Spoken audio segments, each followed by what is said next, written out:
everyone! New day, new awareness, and new strategy. Hello po, this is Apple, your licensed financial advisor and also your Pinay Finance Coach. And today po, hindi po muna tayo mag-usap tungkol sa pera. We're going to talk about something very deeper. No? It's all about the mindset. Because let's be honest, kahit gaano po kalaki ang income mo, kahit gaano kaganda ang investment mo, if your mindset is not strong, your life will still feel heavy. Minsan hindi lang po kasi problema ang pera. Hindi po, no? Problema po ang pag-iisip natin kung paano natin siya dadalhin. And that's why today, I want to share a book that can quietly change your life. So, nabasa ko po siya sa ebook. So, it's not overnight. Hindi po siya overnight, but daily. So, this is the Daily Stoic. Okay? So, ano po ba talaga yung libro na to? Ano po ba talaga siya? The Daily Stoic po is a collection of 365 short meditations. Ibig sabihin po, everyday, may ibang-ibang lesson ka na each page includes a quote from ancient Philippines, or Philippines philosophers, I should say, a short explanation, and also a reflection. Simple lang po siya, hindi po siya overwhelming na nabasa ko. Okay, hindi po siya ganun ka-overwhelming, hindi siya nakakapagod, or hindi ka mapapagod magbasa. But don't estimate it, no? Huwag mo siya i-underestimate because behind those short pages is deep life-changing wisdom. So, let's simplify Stoicism. Hindi po ito pagiging cold. Hindi rin po ito pagiging walang emotion. Stoicism is about the control, clarity, and also peace. The core idea is some things in your control and some are not. And most people suffer po sila because they try to control everything. Gusto nila i-control lahat na hindi naman po pwedeng mangyari yon. So, for example, you message someone, no? May-message mo yung may kilala ka tapos may-message mo siya, sin-zone. Sin-zone ka lang, you overthink, syempre, you feel rejected, but Stoicism, as can you control their response? Makakontrol niyo po ba yung response nila? No. So, bakit binibigyan mo ng emotional energy yon palagi? So, another example, no? If meron kang client, tapos 3 months nang pinag-iisipan na kumuha siya na isang product, tapos biglang nawala. Siyempre, normal na reaction mo is frustration. What else? Self-doubt. Self-doubt ka na. Stoic reaction po kasi, parang, I did my part, now I move forward. Binigay ko na lahat eh. After 3 months, okay, move forward na tayo. So this is the most important lesson, no, on that book. Focus only on what you can control. Mag-focus ko lang po kung ano po yung pwede mong kontrolin. Because within your control, your effort, ano po ba yung pwede mong kontrolin? Within your effort, your mindset, and also your decision. Not within your control. No? Ano po ba yung mga hindi nyo nakakontrol? Other people, hindi po pwedeng kontrolin yung ibang tao. Results, yung resulta, yung timing, hindi mo pwede kontrolin yan. And here's the truth, most people po focus on the wrong side. Nagko-focus lang po sila sa wrong side. Kaya puro po sila stress. So you need to apply this kind of a mindset in your life. If you're a parent, if you're a breadwinner, or if you're a business owner, you can carry pressure. But imagine it's truth, no? Or this shift. Instead of bakit ganito, you say, what can I do next?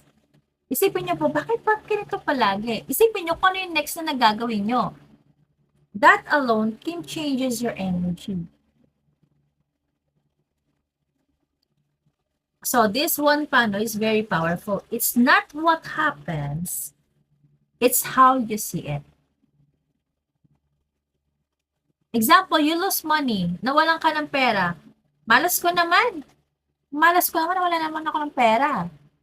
Or, sasabihin mo sa sarili mo, nawalan ako ng pera and this is a lesson. Same situation, same situation, but different mindset.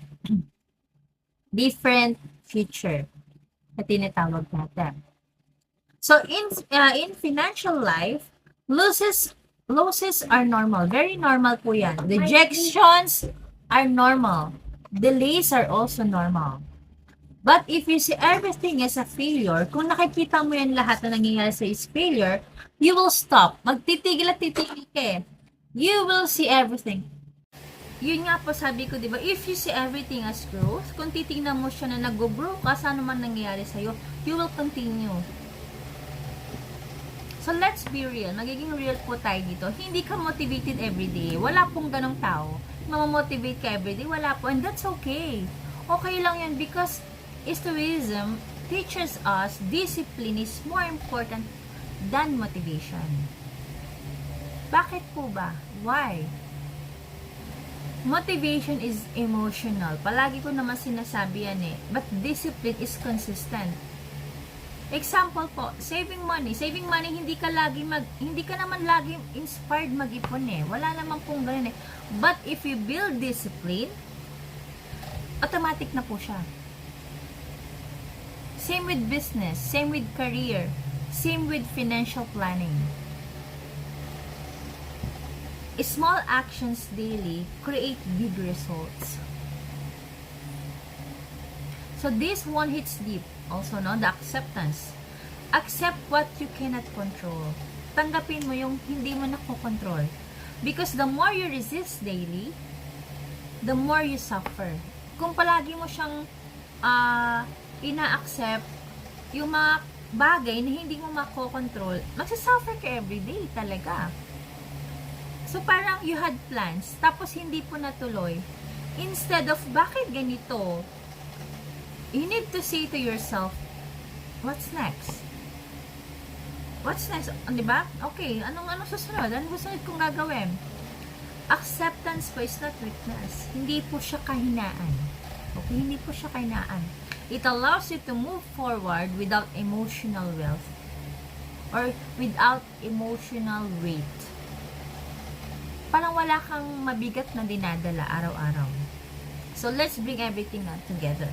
Imagine applying Stoicism daily in your life, you stop overthinking. Hindi ka masyado mag-overthink, no? You stop reacting emotionally. You focus on solutions. You become calmer. So, in your daily life, less stress. Wala kang stress na iisipin. Less drama. More clarity and more peace. So, and this is very powerful, especially for people like you na nanonood, who carry responsibilities, who handle pressure, and also who make decisions daily. Yung nagde-decision sa buhay nila. So, what's my honest review on this book? The daily Stoic is sample or simple but powerful. Very powerful po siya, nabasa ko siya. And it's not the book you read once. Hindi nyo lang po siya babasahin na isang beses.